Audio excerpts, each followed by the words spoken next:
Ladies and gentlemen, welcome back to Very Biased Opinions, coming at you from a secret location somewhere in East Bosnia and another secret location somewhere in the west of Africa. It's Ian Allen and Thomas Pickering here. We're going to do the FA Cup replay. It's the fourth round. Timestamps are below. Ian, lead me into the first game. Birmingham, Alabama versus Coventry City.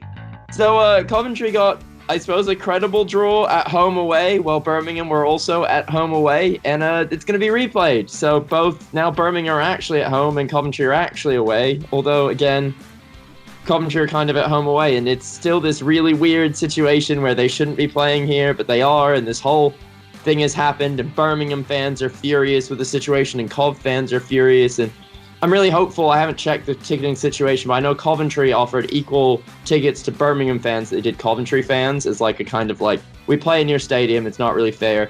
I'm just hoping Birmingham City are going to do the same thing to get a really big crowd in.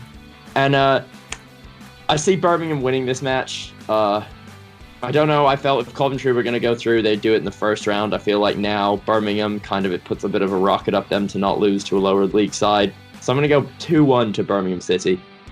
Well, Thomas, you know I can't back Pep Clotet in any game of football. Not that he did a bad job at Oxford. It's just that, you know, I don't know why. It just didn't end very well with him in charge. Yeah, this situation is absolutely ridiculous. As much as people like to make fun of it, it is ridiculous that I know now this would be a game that should be played at St Andrews, but in the first leg, why are Coventry just not playing games in Coventry? But I am going to back Cov. I think they're going to win this one. The first game was a bit of a drab draw, but I think Coventry are going to nick it. I think they'll win. I think it might be extra time, but I think Coventry will win 2-1.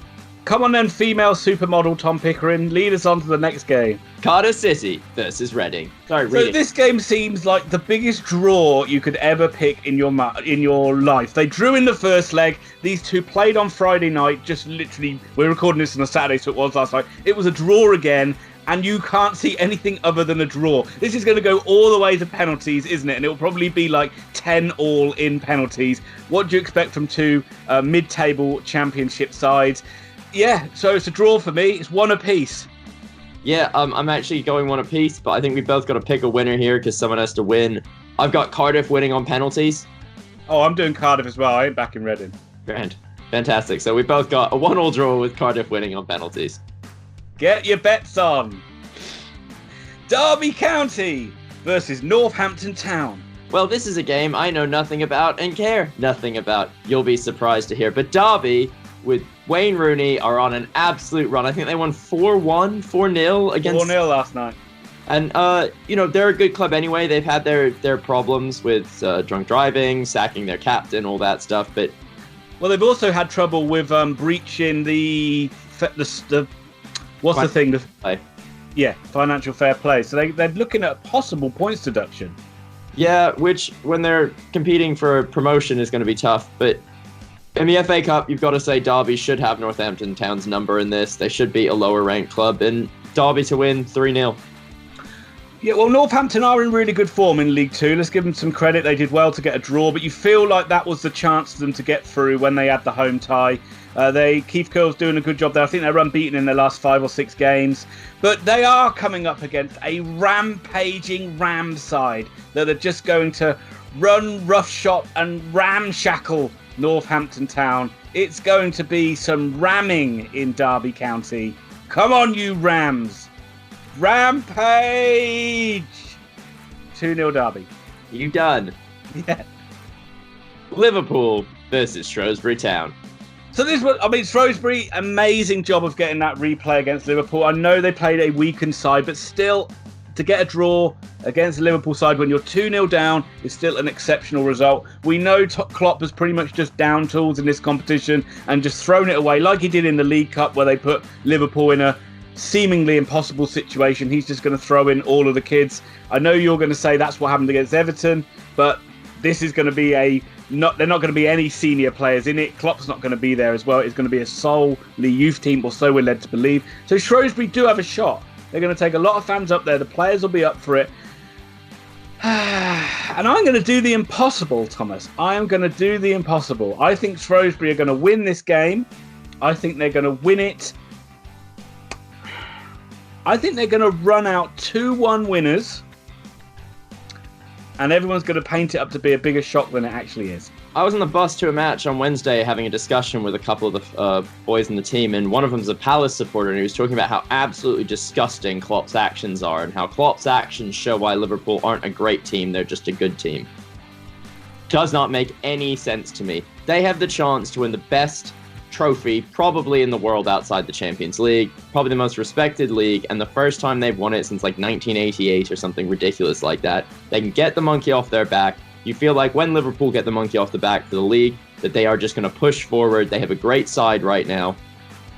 What is the point of risking Salah, Firmino, Mane, Henderson, or like everybody? I mean, I would send Origi and players like that, but if you're not going to... So he would have played the fringe players, but it's to do with this winter break scheduling.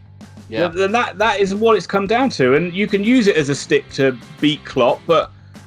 You know, they've been told they're not supposed to be playing games. Also, you feel like, I know we'll look at, you said it, you look at the Everton match, and their young players aren't bad young players. Oh, of course not. It's like half of them have Premier League experience now and have played a series of these games. They're not going to go into this like the Man United youth team against Astana, where they're literally all playing their first ever match for Man United away in Kazakhstan. This is a side that have a lot of good young players, and I think they can probably win this at the end of the day. And it's not a knock on Shrewsbury. It's that Liverpool from the top to the bottom, their academy system play the same lineup that they play at the top level. Like everyone is taught to play football the same way. They're going to play a high pressing style. They're going to run really hard. Shrewsbury have had a really hard league season this year, right? Like they've had to grind down so many results. They're anti-football in League One.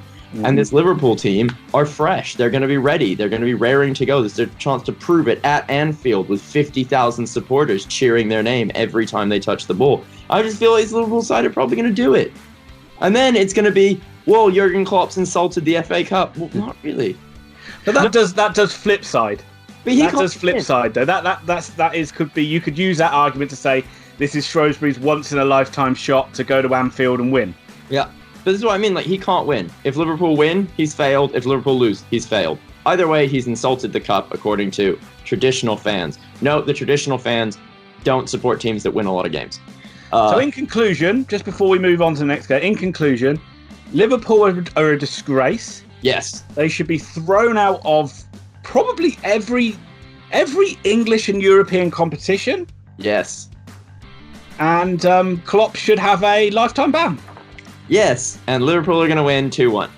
Tottenham Hotspur versus Southampton. Well, I mean, this is the only all-Premier League replay. Spurs are whatever they are. Southampton are a formed team, and you've got to assume that Spurs are good enough at home to beat this Southampton side, but they've made a signing. Mourinho's seeming mildly excitable again. They've gotten rid of Christian Eriksen, which was clearly playing out to just a drama. But I'm Danny Rose. Yeah, I don't know which way to go with this. Ian, I want to hear your thoughts. Well, I did think Spurs would need a replay to get through this one, just because Southampton are in really good form. And I still think that this is what Jose's kind of holding his hat on a little bit, to sort of say, I've won a trophy here this in my first season. So I think that this is going to be a Tottenham win. I don't think any Tottenham result seems to be pretty these days. It's amazing how they've gone from one of the most entertaining sides in the world to being quite stagnant, and I think they'll just about get through, and I think they'll win it by a couple of goals to nil. I think I can see Son having a good game. I'm going to go with 2-1. You feel like Danny Ings or someone is going to get a goal for the Southampton side, but Spurs... Oh, I've said this so many times and they haven't done it, but Spurs are good enough to win this game, so they should win this game. So I'll go 2-1. Yeah, well, I think we'll be saying the same thing about Tottenham all season, though, won't we? Yeah. They're good enough to win this game, but whether they will or not is another story. 5 games down, there's only 1 to go, and of course, it is the main event. Oxford United versus Newcastle, Premier League United. So a fantastic draw from Oxford United up at St James's Park. We've been rewarded with not only a replay, but with a game on TV as well. So the BBC have decided this one is going to be their televised match on Tuesday. However, I would like, before let's just get this out of the way because I don't even want to talk about Steve Bruce. He's a second to come in of Kevin Keegan. Lardy. Honestly, I will love it if we beat Oxford them. aren't playing Love that it. great. Oxford aren't doing that well. Things aren't going as good as you would believe. We haven't played a lot in the league lately, so we've dropped out of the playoff positions. We haven't won a league. This is going out. We're filming this just before the Blackpool game today. So Oxford haven't won a league game yet this season. And in the transfer window yesterday, they sold Tariq Fosu to Brentford and they sold Shandon Baptiste to Brentford for £3 million, which is bad enough. But the worst thing is they didn't address the key flaws in the squad. We needed a right back to replace Cadden. We needed a centre forward to score goals other than Matty Taylor.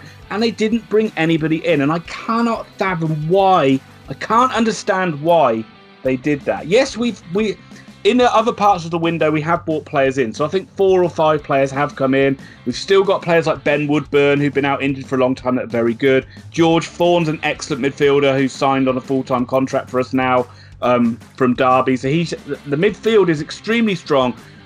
But this goal-scoring problem is just not going to go away. And for what should be a really, really enjoyable occasion, I'm sorry to spoil it by only talking about negative things, but it's things that just bug me about Oxford lately. And I don't think it's necessarily Carl Robinson's fault. However, I think Oxford might win this game. I really am quite confident that they might get through. We've been very, very good in the Cups this season. Very, very good at home. And I'm going to back Oxford to win 2-1. Yeah, Marcus Brown, I'd expected more from him. He seems to have kind of lost his way, been loaned back to Oxford to find his way, and thus far not found it. Yeah, I mean, you got to give him a bit of time. I mean, it just maybe he's not played a lot of football and he's a little rusty and he's just finding his feet again. He was good last season though, so I think I remember White and Brown last season was my favourite winger pairing in League One. They're great to watch. It's just Brown needs to find form for them to improve. Oxford really are having a problem scoring goals. These, like you said, they've dropped out of the playoff places. But really, this is a question of which Newcastle United side is going to come down. A lot of the comments from the Newcastle fans on our page were about the fact that they were either worried about it or really let down post-match and how the Toon had done. And they were poor. They were admittedly very poor against Oxford United. And Oxford United under Carl Robinson are starting to look quite well drilled. Irrespective of whether they're scoring goals, they're not easy to break down. Eastwood being back in goal, he's a quality goalkeeper. I mean, if they can get promoted this year, it's probably the only way they keep him, because at this rate, he is going to leave soon, because he's put in a couple really good years of service, and there's going to be a championship side looking at him. And Oxford United just keep selling off their quality players every year. They're being strip mined for their good stuff, and they've got to go up this year. And I know this isn't a league video, but this is, they're going to lose more players over the summer if they don't. So this is a great chance for Oxford to push on. And I don't think Newcastle are going to care a huge amount. I disagree with that. I think they will care a lot. I think Steve Bruce really is like an old school manager in the way he regards the FA Cup. I don't think it's Steve Bruce. I think it's the players. This is another thing. Like, they just didn't look up for it in Newcastle. True. Didn't look up for it at all. And I just, it's a 4 or 5 hour journey down to a League One side on a Tuesday night, having played on Saturday before. To a 3-sided wind tunnel of a stadium. Yeah, it's not a nice place to play football, especially when you're used to playing in a giant mega stadium. So I'm going to go. Now I'd like to introduce our sponsor, Firos Kassan.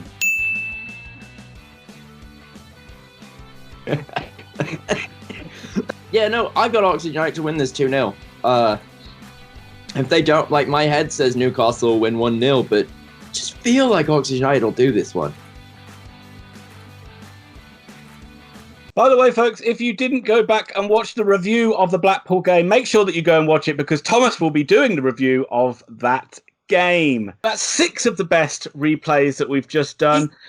Ian, go on, Thomas. Can I quickly thank all 1,100 people that are following our channel and everyone that keeps liking and subscribing? We are going to try and be a lot better at thanking you guys personally when you do comment or if you keep doing stuff. But right now, just thank you all for continuing to do it. I know we need to be better with that, but we really do appreciate all the support. Look below for timestamps. Please go to Grandstand Bettors. They are good at this, better at this than us, only marginally, but better at this than us. And Ian, I believe there's only one thing left to say. If you're looking for detailed football analysis, you're probably in the wrong place.